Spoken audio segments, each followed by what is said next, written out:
자, 반갑습니다. 네, 서로 인사하시고. 서로 인사하시고. 유튜브 시청자분들도 대단히 반갑습니다. 저 때 우리 하는 거 봤습니까? 이렇게 하는 거. 아, 그래요? 오늘 91기에 또 몸간 건강하게 회양했어요. 여러분들 덕분에.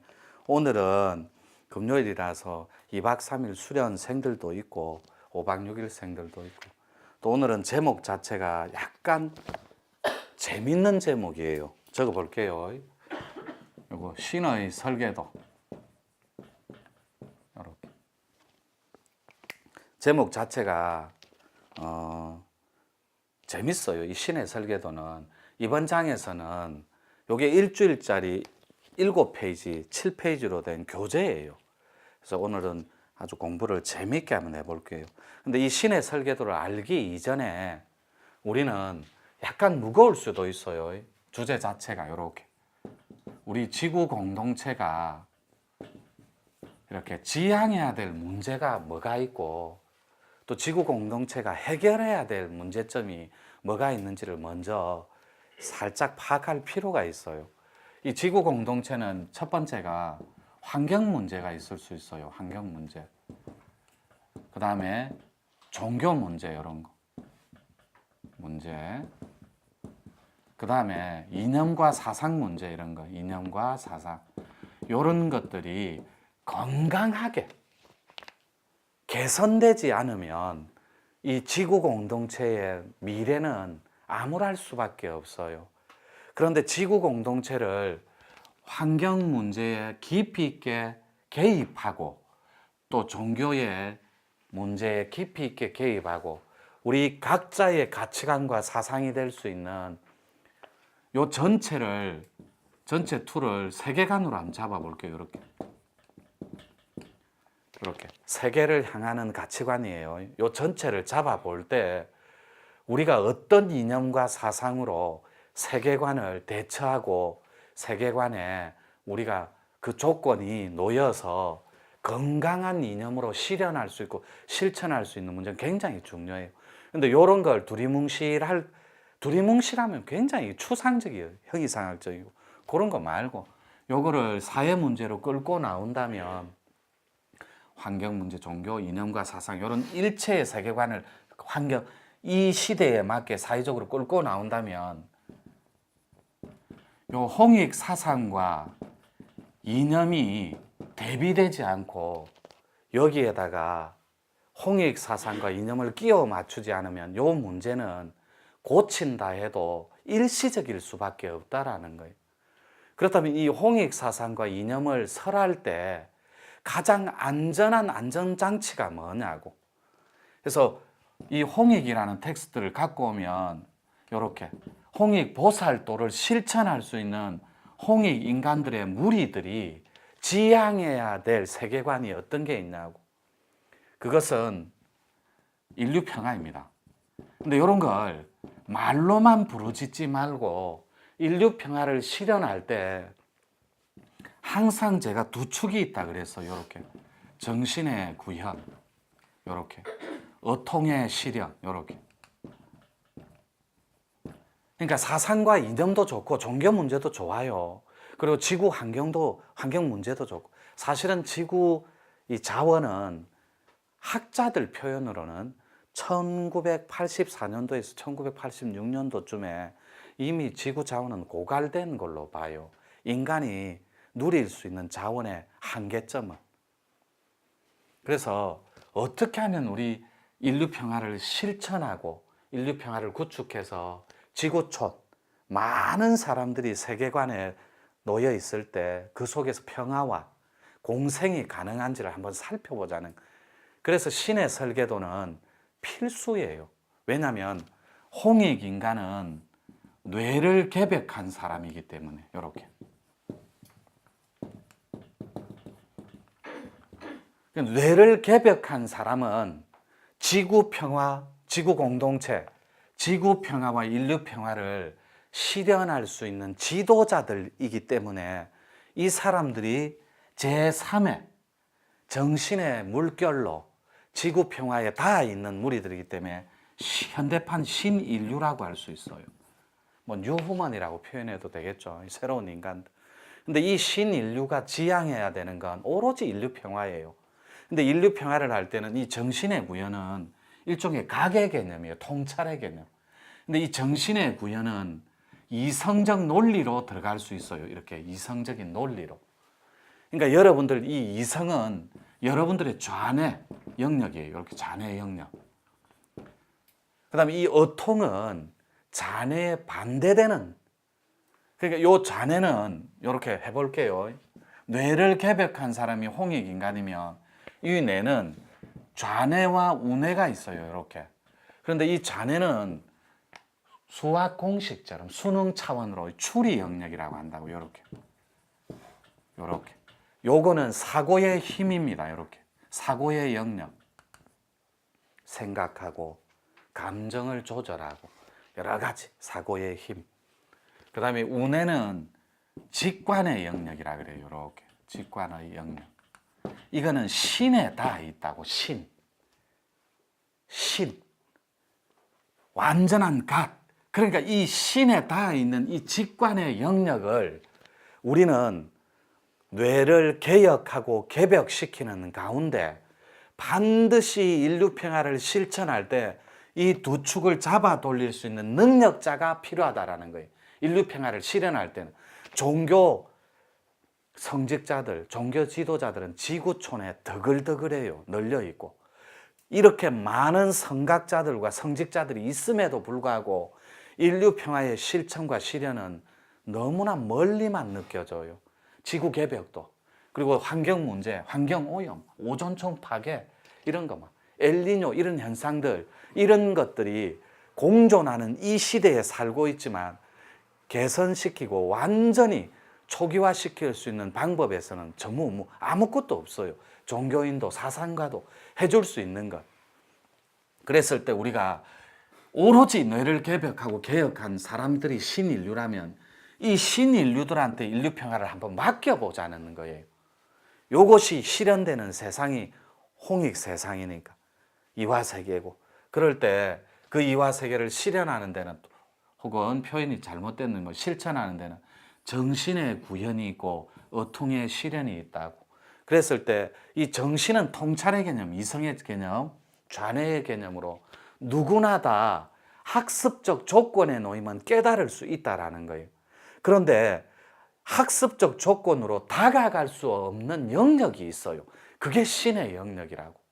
신의 영역은 오로지 요 뇌를 개혁하고 개벽해서, 개벽은 좀 센 표현이에요. 오로지 개혁해서 이렇게 아주 퓨전 형태로 가볍게 뇌를 개혁해서 어떻게 하면 이 신의 영역이 실현될 수 있는 어통의 세상까지 다가갈 수 있냐고.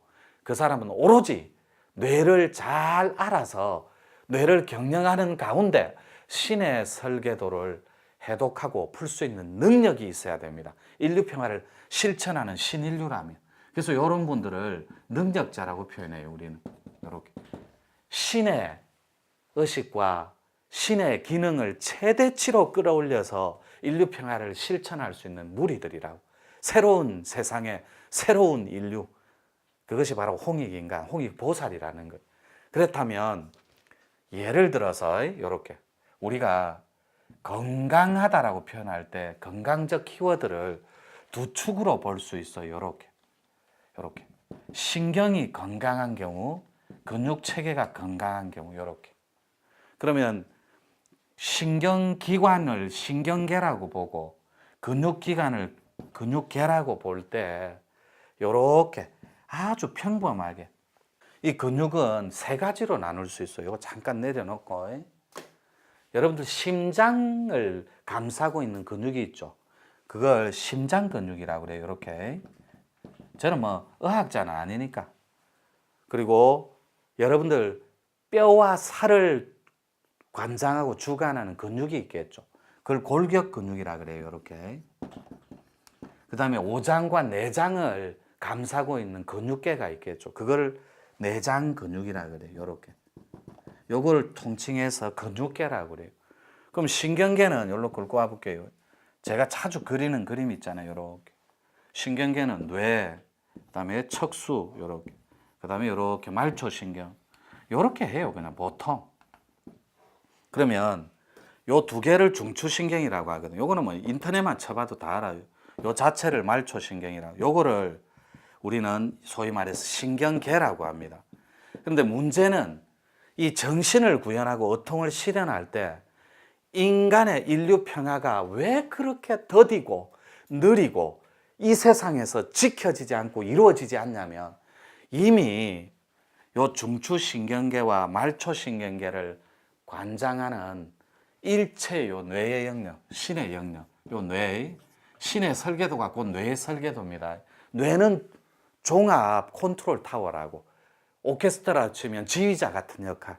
그러니까 여러분들 신의 기능을 극대화시킬 수 있는 최대치로 능력을 발휘하는 게 뇌라고, 여러분들 뇌.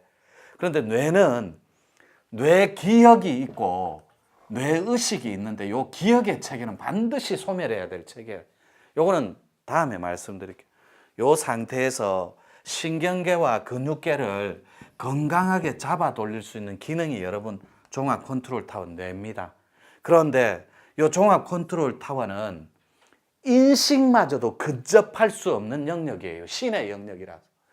이 어통을 실현할 수 있는 영역이기 때문에 요걸 그래서 운해의 역할, 운해라고 표현하는 것도 좀 부족한 표현이에요. 요거는 오로지 송과체의 영역이므로 신의 영역이에요. 송과체, 신의 영역.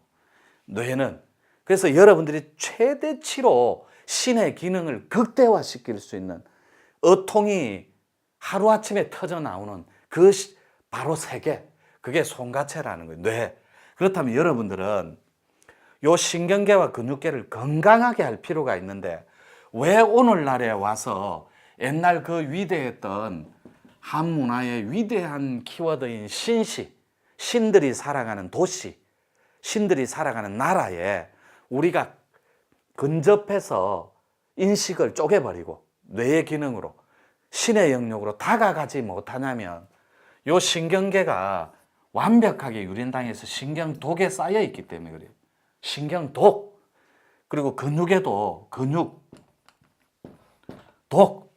이러니까 근육의 기관 자체가 오장을 감싸주는 게 아니라 역기능에 완전히 노출되어 있다고. 뼈대는 틀어졌죠. 오장은 자기 자리에 잡고 있어야 되는데 그 자체가 완전히 이탈했죠. 그러니까 뇌 신경계는 완전히 완벽하게 유린당해서 건강한 신경계를 유지할 수가 없는 거예요. 이 시대에는 공기 탁하죠. 공해독으로. 그 다음에 왜 이 신경계와 근육계가 유린당하냐? 물 탁하죠. 여러분 피 탁하죠. 그러니까 여러분 파동, 생각, 파장, 생각독 이런 것들이 켜켜이 쌓여서 신경계를 유린하고 여러분 근육계를 유린하기 시작해요. 그러니까 옛날에 그 옛날 위대했던 상고의 그런 신선들이 살아가던 그 몸과 마음의 조건들이 아닌 거예요. 이 시대에는 모든 것이 다 독을 생산하는 체계 자체니까. 그래서 우리 간단하게 여기서 아주 어릴 때 태초에 아주 순수한 엄마 뱃속에 있던 양수에 보호받던 그때로 돌아가자는 거예요. 그때로. 그러면 몸의 자 건강을 지키는 요 신경계 근육계를 가장 안전하게 지켜주는 게 두 가지가 있어요. 먹고 마시는 거. 요 먹고 마시는 거. 먹는 건 여러분 식이죠, 그죠? 음식, 그죠? 마시는 건 물이거든. 근데 아이러니하게도 몸에 물이 뭐예요? 몸에서 물, 피라니까 피. 그 피가 온통 공의 독에, 신경 독에, 근육 독이, 근육이 소화를 못해요. 순환 자체가 안 된다고. 근육에는 에너지가 닿아서 혈관 속에서 에너지화하면서 근육을 건강하게 해줘야 되는 못한다고. 독소 때문에. 그러면 해독을 시켜줄 수 있는 게 유일하게 먹고 마시는 음식과 음식은 도니까 그럼 마시는 건 물인데 원래는 차예요. 차. 여러분 지금 마시고 있는 보이차 같은 차인데 몸에서 물이 뭐냐고. 몸에서 물이 바로 피입니다. 피. 근데 여러분 피가 건강한 피가 아니고 신경에 독이 쌓여 있듯이 피 자체도 완벽하게 사열, 어혈화되어 있다라는 거예요. 그게 여러분들을 눈 떴을 때 부종 같은 거 있죠. 여자분들 특히 잘 붓고 하는 거. 이런 체계로 금방 드러나요. 어혈의 체계는. 자, 그렇다면 오늘의 주는 어혈은 아니까 신의 설계도예요. 오늘은 뭐 대충 1부 안 끝나가나? 됐지. 그러면 신의 설계도에 들어가기 앞서 오늘은 약간 이렇게 리허설 같은 개념이에요. 요 신경독하고 우리 심장 근육을 튼튼하게 해줄 필요가 있고, 신경계에 독이 쌓이면 신경증에 노출이 돼요. 그러니까 계속 화라고 표현하는 건 괜찮아요. 화딱질이라고 하잖아요. 화딱질. 그죠? 말짓, 몸짓 할 때 화딱짓, 화딱질 똑같은 말이에요. 그러면 신경증, 화 잘 내줘, 짜증 잘 내줘, 고함 잘 줘, 분노 잘하죠, 파괴 이런 데 다 있다 보니까 언제 인류 평화에 다가가겠어요? 여러분 신경증이 완벽하게 화증에 노출되어 있는데, 이렇게 정리하고 1부는 오늘 신의 설계도입니다. 한 2, 3부까지만 가보고 한 7부 정도까지 들어가야 돼요. 이제 본격적으로 교재를 잡고 2부에서 만나도록 하겠습니다. 예. 네.